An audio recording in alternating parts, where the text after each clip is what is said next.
Est-ce que vous m'entendez bien, les amis? Ok. Donc, c'est un plaisir d'être avec vous ce matin et d'accueillir les visiteurs, les nouveaux. Et donc, je suis un vieux de la veille, donc je vais pas parler davantage. Je vais juste, avec joie, nous inviter à ouvrir la parole de Dieu au psaume 119, le psaume 119. Si vous êtes en visite et que vous n'avez pas de Bible, vous pouvez trouver une Bible au fond de la salle, j'espère. Si tout n'a pas été pillé, nous avons des stocks. Et si vous promettez de lire cette Bible en la ramenant chez vous, eh bien, vous l'avez gratuitement. Le psaume 119, dans cette version qui est au fond de la salle, se trouve à la page 408.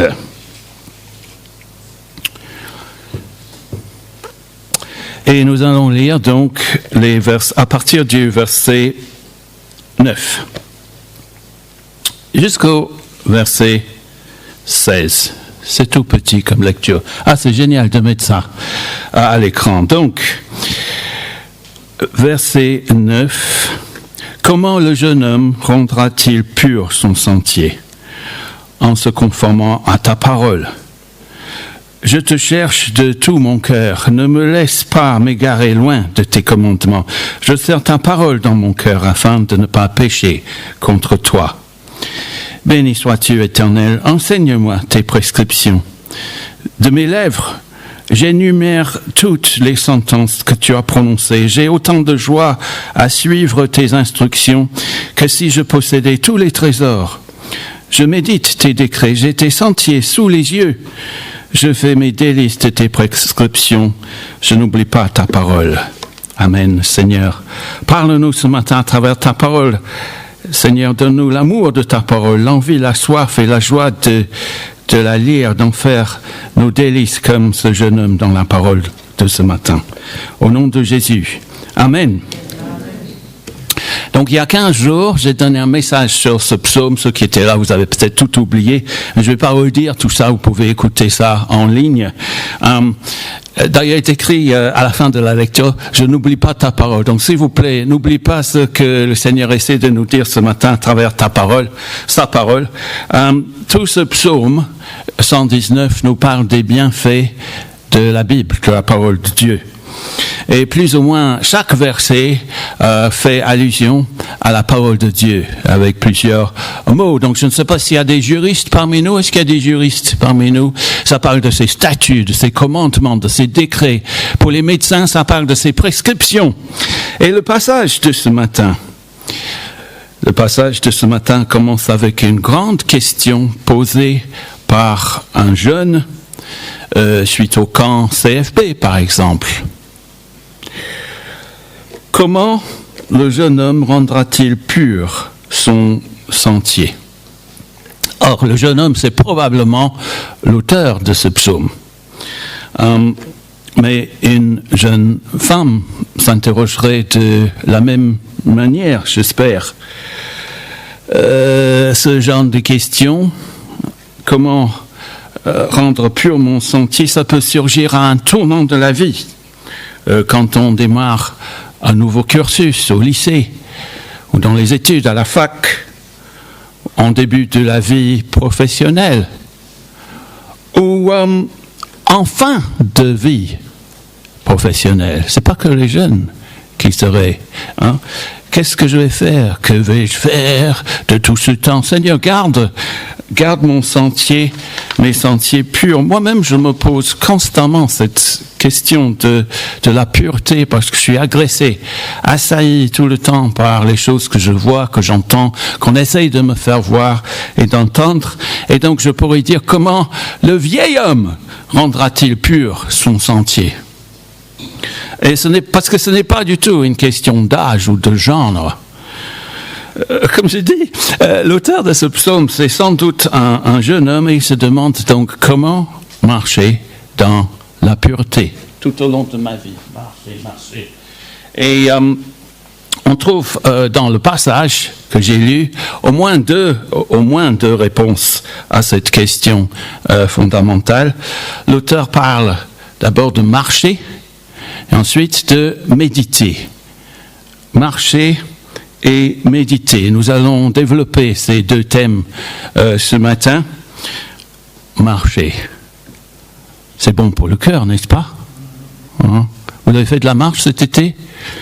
Oui, le psalmiste, c'est bon pour le cœur. Le psalmiste insiste sur le cœur au verset 10 et 11. Je te cherche de tout mon cœur. Verset 11, je serre ta parole dans mon cœur, dans ma traduction. Dans l'original, c'est je cache ta parole dans mon cœur. Et donc, vous m'avez dit plusieurs que vous avez marché cet été sur les plages, dans les vagues, sur le chemin de Compostelle. Parce que marcher, dans les bois de la Sarthe, etc., les parcs, marcher c'est bon pour le cœur. Et puis, le psalmiste parle non seulement de marcher, mais de méditer. Verset 15, je serre ta parole dans mon cœur. Et puis, au verset 15, je médite tes décrets. J'ai tes sentiers sous les yeux.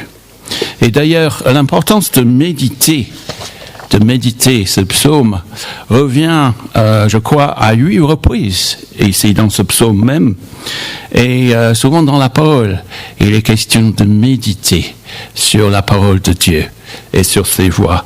Dans le beau texto SMS qu'on avait reçu de la part de Gaël, que Jade avait, c'est cette citation du psaume 1, heureux la personne qui médite dans les délices, c'est la loi de Dieu, l'Éternel. Il médite jour et nuit sur ce psaume, sur la parole, sur cette loi. Excusez-moi, je mélange parfois les paroles, donc vous me corrigerez si je dis des bêtises. Mais méditer, ça nous donne de la stabilité dans les bons et dans les mauvais jours. Versets 23 et 24, un peu plus loin. Des princes ont beau siéger pour parler contre moi. Ton serviteur médite tes prescriptions. Tes instructions font mon plaisir. Ce sont mes conseillères. Oui, je respecte les autorités parce que Dieu les a instaurées, les princes, les présidents, les groupements, mais je suis la parole de Dieu et si les choses et les gens sont contre moi, eh bien, je me fie à ta parole. Ça, c'est mon sujet de méditation et de conseil. Mais parlons d'abord de la marche parce que le psalmiste reprend le thème de la marche qu'il avait introduit au début. Waouh, il parle de la bonheur. Heureux, verset 1, heureux ceux dont la conduite est intègre, ceux qui marchent suivant la loi de Dieu. Et donc, verset 3, ils ne commettent aucune injustice et ils marchent dans les voies de Dieu. Et puis le psalmiste, en évoquant le sentier, il parle au verset 9 de son sentier, verset 9, son propre sentier par rapport à tes sentiers, les voies de Dieu, au verset 15. Et au verset 10, il prie, ne me laisse pas m'égarer. Donc, s'égarer, c'est facile, on contourne, on traverse souvent Paris maintenant, mais Google Maps, excusez-moi pour la pub, mais il y a la voie toute tracée, hein, et puis il y a des avertissements. Donc là, il y a un embouteillage. Donc, mais quand on est sous pression, sous la conduite à Paris, j'ai toujours peur de dévier du chemin, le trait bleu. Hein, et la Bible compare la vie à une marche sur un sentier.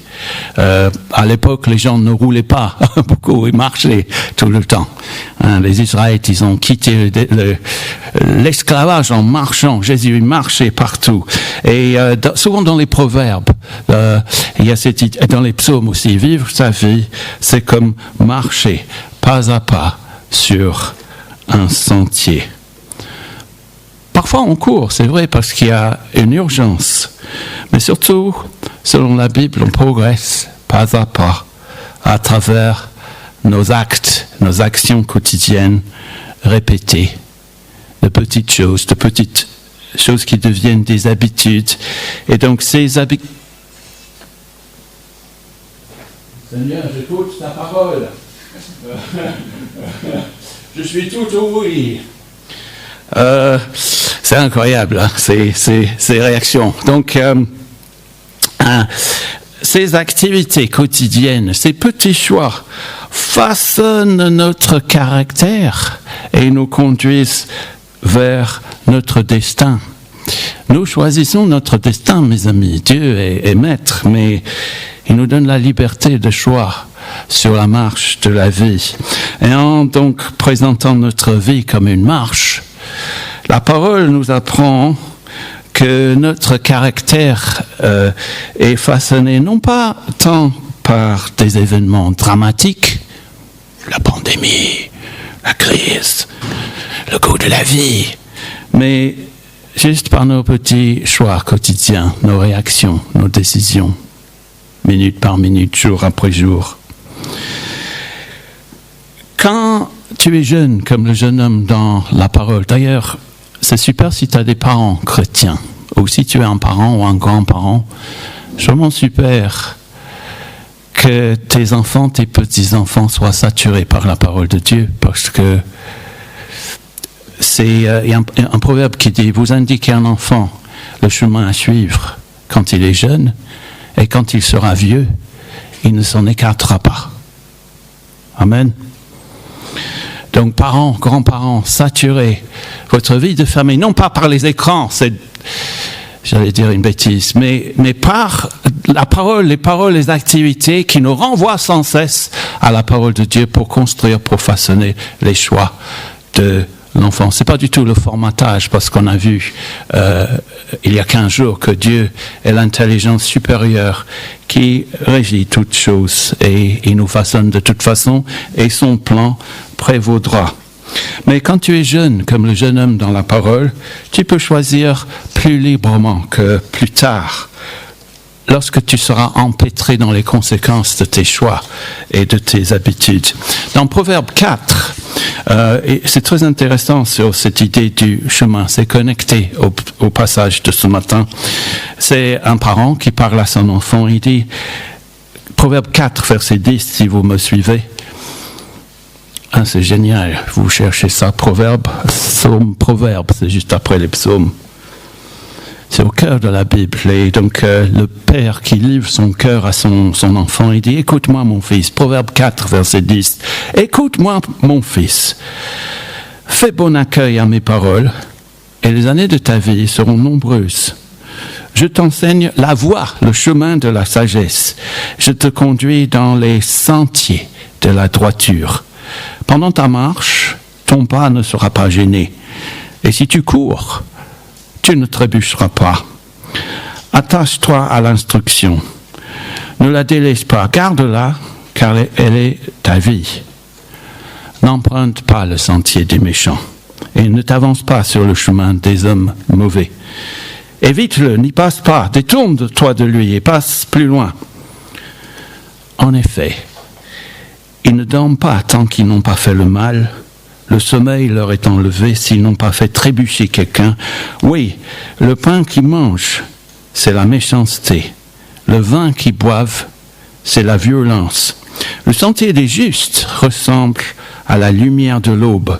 Son éclat grandit jusqu'au milieu du jour. La voix des méchants ressemble aux ténèbres. Ils n'aperçoivent pas ce qui les fera trébucher. Ça, c'est actuel, ce texte. Au début, on peut choisir. Mon fils, n'emprunte pas le sentier des méchants, s'il te plaît. T'avance pas sur le chemin des hommes mauvais. Verset 15, évite-le, n'y passe pas, détourne-toi de lui. Passe plus loin. On peut choisir au début. Mais regardez ce qui arrive à ceux qui sont plus avancés sur le chemin. Au verset 16, en effet, ils ne dorment pas tant qu'ils n'ont pas fait le mal. Le sommeil leur est enlevé s'ils n'ont pas fait trébucher quelqu'un. Oui, le pain qu'ils mangent, c'est la méchanceté. Le vin qu'ils boivent, c'est la violence. Tout ce langage évoque les addictions. les addictions, les dépendances au mal, à la violence, à la drogue, le vin de la violence, il dit, l'envie de faire tomber quelqu'un. Et on voit ça dans la vie professionnelle, dans la vie quotidienne, cette violence dans notre société, jusqu'au banc de l'Assemblée, jusqu'au banc de nos écoles. N'est-ce pas? Moi, j'étais témoin vendredi d'une agression verbale dans un bar tabac, où je vais de temps en temps pour acheter le journal. Et puis le gars, il est en train d'interpeller la vendeuse. Ça a duré beaucoup de temps. Je me suis dit, qu'est-ce que je fais? Je regarde les gens autour de moi, et le ton monte et le ton montait. Les gens assis au bar, ils regardaient. Je me suis dit, mais qu'est-ce qu'on fait? Puis enfin, le gars, il est parti, et la dame, la vendeuse, elle essuyait des larmes, et je suis allé la voir. J'ai dit, mais je pourrais pleurer avec vous de voir l'état des relations en société.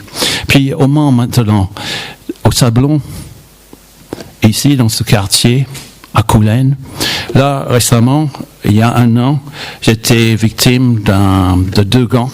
J'ai été témoin de violence entre 2 gangs. Et bon, je ne vais pas raconter tout ça. Mais la Bible nous apprend que notre vie est éternelle. Et par nos choix, nous fixons notre destin. Quand j'ai vu des gamins en train de se battre dans la rue, dans un certain quartier du Mans, et que j'en ai emmené un chez les médecins du coin, et j'ai emmené les autres vers le proviseur de leur école, parce que je suis dans l'éducation nationale, donc ils m'ont permis d'entrer et de les faire parler de ce qu'ils avaient vu. 20 personnes contre 1 dans la rue, cagoulées. Eh bien, je me suis dit, mais qu'est-ce qu'ils sont en train de construire, ces gens-là? Et s'ils sortent de là avec impunité, ces gens qui font violence, qu'est-ce qu'ils ont appris à la maison? Et qu'est-ce qu'ils pourraient devenir? Des meurtriers? Donc, la Bible nous apprend que la vie, notre vie, nos choix déterminent nous affirmons notre destin. Et il y a ce cercle vicieux qui mène à la destruction. Dans la Bible, il y a une voie qui semble bon à l'homme, je cite de mémoire, Proverbe 6, je crois, il y a une voie qui semble bon à l'homme, mais la fin de cette voie, de ce choix, c'est la destruction. Et quand la Bible parle de destruction, il est question de souffrance éternelle, de peines éternelles par rapport au choix que nous aurons fait. Mais par contre, à l'opposé de ce cercle vicieux qui mène à l'abîme, à la destruction, il y a ce cercle vertueux qui mène à la gloire, qui est là dans cette citation des Proverbes. Écoutez, le sentier des justes ressemble à la lumière de l'aube. Son éclat grandit jusqu'au milieu du jour. La voie des méchants ressemble aux ténèbres. Ils n'aperçoivent pas ce qui les fera trébucher. Donc, petit à petit, par nos choix, on dessine une grande séparation entre ceux qui cherchent Dieu de tout leur cœur, comme le psalmiste, et ceux qui cherchent, en fait, c'est leur égoïsme, c'est leur péché, c'est leur passion, leur pulsion qui les motive. Et je remercie le Seigneur de me délivrer de ça. Un peu plus loin, dans les Proverbes, au verset 23, Proverbe 4, l'auteur dit « Garde ton cœur plus que toute autre chose, car de lui jaillissent les sources de la vie. » Garde ton cœur plus que toute autre chose. De lui jaillissent les sources de la vie. Vous avez vu des sources pendant les vacances? Vous avez une source, hein? C'est pas un réservoir, hein? Une source. Ça, c'est un courant d'eau qui jaillit, qui déborde. Et le cœur est une source de vie ou de mort. Jésus dit, c'est du cœur que viennent les mauvaises pensées, les meurtres, les adultères, l'immoralité sexuelle, les vols, les faux témoignages, les calomnies, Matthieu 15. Et donc, tout dépend de ce qui nourrit mon cœur et le vôtre. Le psalmiste dit, dans le passage de ce matin, verset 11, il dit « Je serre ta parole, je cache ta parole dans mon cœur pour ne pas pécher contre toi. » Verset 11. Parce que tout ce qui est caché dans notre cœur influe, jaillit sur nos sentiments, nos pensées, nos actions. Et donc du cœur jaillissent les sources de la vie. Et ici, le psalmiste dit, je fais une paraphrase, hein, quand le psalmiste, pour ainsi dire, il disait, quand je marche avec toi, mon Dieu, quand mon cœur bat avec le tien dans ta parole, tout le reste de ma vie marche plutôt bien. Jamais parfaitement bien, mais plutôt bien. Parce que dans ce psaume, il y a les méchants, il y a aussi les mauvais penchants de mon cœur, mais je l'ajuste constamment. Et donc, quand je suis en règle avec toi, quand mon cœur est en règle avec toi, regarde ce qu'il dit dans ce passage de ce matin. Ça peut influer sur mon orientation, verset 10. Ne me laisse pas m'égarer. Loin de la route, loin de tes commandements. Ma mémoire, verset 11, je serre ta parole dans mon cœur. Je veux oublier l'amertume, tout ça, les mauvaises choses. Je veux serrer ta parole dans mon cœur. Ça influe sur ma formation, verset 12. Enseigne-moi tes prescriptions. Ça rejaillit sur mes paroles, verset 13. De mes lèvres, j'énumère, non pas tous mes bobos, mais toutes les sentences que tu as proclamées, prononcées. Tes décisions, les décisions de Dieu. Ça influe sur mes valeurs, verset 14. J'ai autant de joie à suivre tes instructions que si je possédais tous les trésors. Ce n'est pas mon compte en banque, c'est pas ma réussite professionnelle. Jésus dit, n'amassez pas des trésors comme ça peut tout disparaître. Un crack économique, la dette énorme, mais amassez vos trésors auprès de Dieu. Et puis, mes pensées, ça influe sur mes pensées, verset 15. Je médite tes décrets. J'ai tes sentiers sous les yeux. Ça influe sur mon regard, verset 16. Verset 15, pardon. J'ai tes sentiers sous les yeux. Et puis mes émotions, verset 16. Je fais mes délices de tes prescriptions. Qui a mangé un bon repas récemment, dans un resto en vacances. Et tout cela, donc, tout est en règle, tout marche plutôt bien, parce que, selon le psalmiste, je cache ta parole dans mon cœur pour ne pas pécher contre toi. Là, j'arrive à mon deuxième point, méditer. C'est quoi, méditer? Je veux voir comment la parole nous fait du bien, nous aide, nous construit. Parce qu'avant, on a tous les Bibles dans cette salle. C'est génial si vous avez la version imprimée. Parce qu'avant l'invention de l'imprimerie, il fallait mémoriser les passages. Hein. La presse, Gutenberg, c'est ça, dans l'Est de la France, au 15e siècle, c'était ça? Vous hochez la tête? Ok. Très peu de croyants avant l'impression des livres avaient des textes sous les yeux. Donc le psalmiste dit, j'ai tes sentiers sous mes yeux, un peu comme une carte de randonnée. Hein, ça donne, hein, quand on met la destination finale, quand on va voir la famille à Chantilly sur Google Maps, on a toute la France et puis on a tous les sentiers qu'on pourrait prendre. Et je me dis, voilà, la Bible c'est notre carte de navigation. La Bible écrite dans l'original, tout est inspiré. Les traductions sont bien maintenant. Et je me dis, qu'est-ce qui se passerait si, lors d'un temps de persécution, de guerre, d'attaque, si on se trouvait en prison ou caché quelque part, sans Bible, sans téléphone mobile? Eh bien, notre seule Bible serait les versets que nous aurions cachés, stockés, empilés dans nos cœurs. Donc, malheur à ceux qui font fi de la parole, qui ne l'ouvrent pas d'un jour à l'autre, d'une semaine à l'autre, d'un dimanche à l'autre. Malheur, parce que on serait très appauvri si on n'avait pas cette capacité pour assimiler la parole, comme le psalmiste. Alors, c'est quoi? Alors, méditer la parole. Parce que le risque aujourd'hui, c'est de confondre avec la méditation transcendantale. Je vais m'asseoir comme ça, les jambes croisées par terre, et je vais méditer sur une feuille.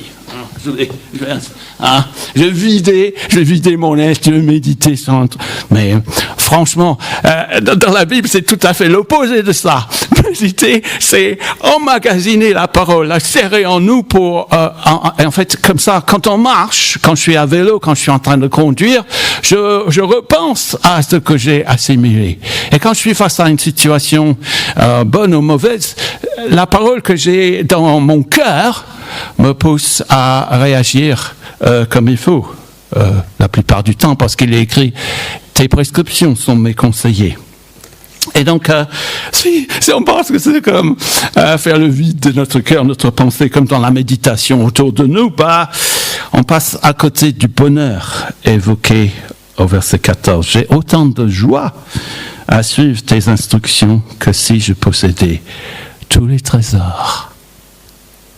Là où est ton cœur, là sera ton trésor. Et la joie, c'est super. En fait, les émotions sont très fortes dans ce psaume. Ça commence heureux, j'ai de la joie. Il y a de la joie. Et donc, comment méditer? Il s'agit donc, je vais vous dire ce qui m'est arrivé cette semaine, si ça ne vous dérange pas. Comment méditer, c'est le texte biblique. Il s'agit tout simplement d'interroger le texte, de poser des questions très simples. Je vais prendre un exemple très simple. Je ne vais pas raconter ma vie, mais assez souvent quand je suis à vélo, je pense au Notre Père. Et en fait, rien que les 2 premiers mots, Notre Père, waouh, c'est très riche si vous les sentez. Il est mon Père. Mon Père était formidable. Il a drôlement souffert, mais mon Père, Dieu, waouh. Et puis, dans Romains, que Fabien a cité, Dieu, on l'appelle Abba, Papa. Waouh, il est proche de moi. Ah, notre Père. Ah, il est avec moi et mes frères et sœurs. Ah oui. Et pourquoi il est notre Père? Parce que, en fait, Jésus, on était comme des orphelins, des étrangers, sous la colère de Dieu, et Jésus est venu mourir à ma place, et pour que je sois adopté comme son enfant. Ça, c'est la méditation. Et en fait, ce que je trouve formidable, c'est que quand je pense comme ça, tout ce que je peux retirer, et vous, tout ce que nous pouvons retirer en méditant, ne serait-ce qu'un seul verset, ça peut ouvrir toute la Bible. De sorte que nous voyons tout par rapport au Christ, Jésus, le Messie, le Sauveur. Et si j'avais lu les pensées de quelqu'un d'autre dans un recueil, sur un calendrier, sur le web, l'impact aurait été moindre que si je travaille face à face avec cette parole où Dieu nous parle directement. Et j'ai l'impression là, waouh, j'ai découvert un trésor caché. Ça, c'est plus marquant que les paroles et les pensées de quelqu'un d'autre. Je vais conclure. Parce qu'il y a la marche, je me dis pareil. Ça va, j'étais content de te revoir en semaine. Donc, le nouveau travail, ça va? Super. Donc, le Seigneur a guidé tes pas vers ta marche. Et donc, je vais conclure avec la marche avec Dieu tout au long de la vie, au travail, en famille, partout, et la méditation. Et donc, la marche, la méditation, je vais finir en parlant du Messie. Marche, méditation, Messie, Jésus. Quand nous lisons la parole sans Jésus, ça nous écrase, franchement, ça nous écrase. Je crois que Fabien a lu un extrait de Matthieu 5, les béatitudes. Mais Jésus, en fait, dans les béatitudes, c'est toute une méditation sur la loi de Dieu. Et c'est horrible quand on y pense. Hein. La loi vous dit, tu ne tueras pas, tu ne commettras pas de meurtre. Et moi, je peux me dire, je suis bien, j'ai jamais tué quelqu'un. Jésus renchérit. Mais si tu dis à quelqu'un, Raka, tu es insensé, eh bien, tu l'as déjà tué dans ton cœur. Hein? La loi dit, tu ne commettras pas d'adultère. C'est bien, j'ai jamais commis d'adultère, mais Jésus rajoute, oui, mais si quelqu'un convoite quelqu'un d'autre avec des pensées de la chair, de convoitise, il a déjà commis l'adultère avec l'autre dans son cœur. Waouh! Donc, on ne se sent jamais à la hauteur quand on lit la parole sans Jésus. Et donc, si vous essayez de lire, de mettre en pratique ce psaume sans Jésus, le passage de ce matin, vous allez être terrassé. Il n'y a pas une seule personne qui arrive à vivre selon le psalmiste dans le passage de ce matin. Toutefois, comme Dieu inspire ce jeune homme de se poser la question, comment un jeune homme rendra-t-il pur son sentier? C'est comme si le psalmiste anticipait un autre jeune homme, âgé d'une trentaine d'années, un peu dans la tranche d'âge, à peine plus âgé que ceux qui ont fait le camp CFB ou l'équipe GLOW. Jésus a vécu le passage de ce matin. Jésus cherchait Dieu de tout son cœur, comme le psalmiste au verset 10.